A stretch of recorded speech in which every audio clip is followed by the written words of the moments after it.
Salut à tous et bienvenue dans un nouveau décryptage de l'actualité. Cette semaine, vous avez décidé de parler de la récente décision du Conseil constitutionnel, à savoir celle de censurer les fondements de la loi Avia. Mais alors, qu'est-ce que la loi Avia et pourquoi la censurer? C'est parti pour un nouveau décryptage.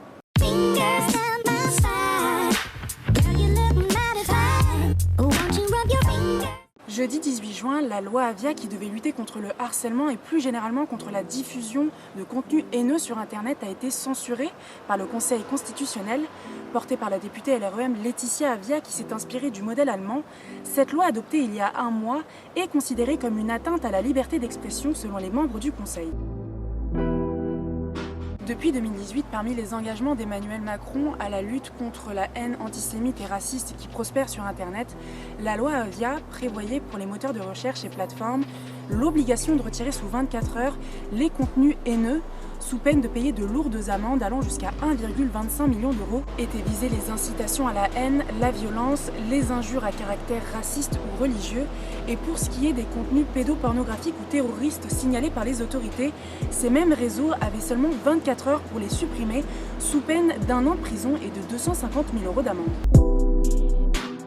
En se basant sur un dispositif qui permet de demander aux plateformes de retirer en seulement 24 heures des contenus jugés haineux ou illicites, les sages du Conseil constitutionnel craignent une entrave à la liberté d'expression. La libre communication des pensées et des opinions est un des droits les plus précieux de l'homme. Tout citoyen peut donc parler, écrire, imprimer librement, sauf à répondre de l'abus de cette liberté dans les cas déterminés par la loi. Autrement dit, en légalisant cette contrainte avec ce délai de temps particulièrement court, les plateformes pourraient se mettre à supprimer trop de contenu par mesure de précaution. Les sages ont également censuré la disposition prévoyant le retrait en 1 heure des contenus pédopornographiques ou terroristes, en estimant que cette catégorisation était soumise à la seule appréciation de l'administration et que le délai d'1 heure ne permettait pas d'obtenir une décision du juge pour retirer le contenu illicite. Jugée liberticide par ses détracteurs, la loi Avia avait été combattue à son arrivée le 13 mai à l'Assemblée nationale et même rejetée au Sénat. Le texte avait suscité également des réserves de la part du Conseil national du numérique et de la Commission consultative des droits de l'homme, notamment concernant la non-intervention d'un juge qui a été vivement critiqué.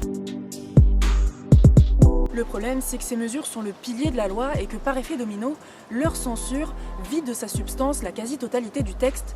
Seul le volet préventif est intact avec l'obligation pour les plateformes de mettre en place un bouton pour signaler les contenus haineux. La députée Laetitia Avia, qui portait la proposition de loi, a réagi dans un communiqué en assurant qu'elle ne renoncerait pas à ce combat pour la protection des internautes. Elle considère les remarques des sages néanmoins comme feuille de route pour l'avenir. Pour le moment, la loi qui doit entrer en vigueur le 1er juillet ne contiendra aucune obligation pour les plateformes et aucune sanction pénale. Merci à tous d'avoir suivi cette vidéo décryptage en espérant vous en avoir appris un petit peu plus. On se retrouve très prochainement sur QCM pour décrypter l'actualité que vous avez choisie. À bientôt!